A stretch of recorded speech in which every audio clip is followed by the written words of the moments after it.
Hey guys, I'm just doing a little video today on how I start my sweet potato slips. They're kind of hard to, if you ever tried to mail order them, they can be very expensive and kind of hard to get. And there's nothing here locally, especially here in North Idaho, that has anything. So what I do is really basic, and I'm sure you guys can easily handle. So I start with the organic sweet potato, and the main reason I do the organic is because I want to make sure that it's not sprayed to inhibit growth like some of the potatoes are, so it doesn't get sprouty or anything. So I get the organic kind, and then I simply put them in water, and for me it's wide mouth quart jars work best. And as you can see, it doesn't really matter which end you put up, because I put the skinny end in one and the fat end down on the other one, and they both turned out great. As you can see, the slips are growing. Now this is at least probably 30 days to 45 days from when you put them in, so you need to get them in early.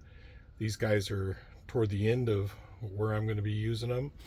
As soon as those slips get to me about 4 to 6 inches tall, so these are actually taller than they need to be, I put them in water, and once they're in water, they'll actually form roots fairly quickly. So that's the next step. Now, depending on the time of year, you can just plant them outside after they get those roots on them.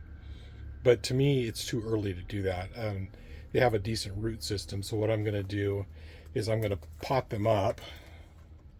Here's one I just potted up. So I'll pot them up, and you can bury them deep like tomatoes. So you can bury them as deep as you want. That way they get more roots. So I'll pot these guys up, and I'll have them ready to go out. For me, I'm going to wait till like mid-June before I put them out.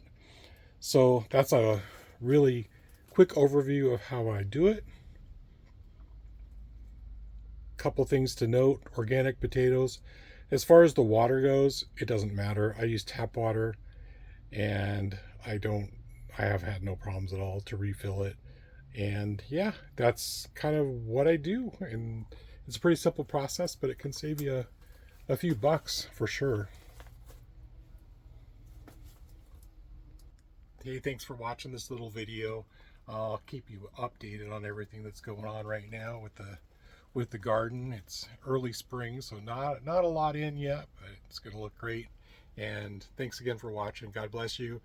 Remember, my YouTube channel is Legacy Homesteads if you want to see more of this content, and real estate content, of course, because that's what I do, is I help people buy homes, homesteaders.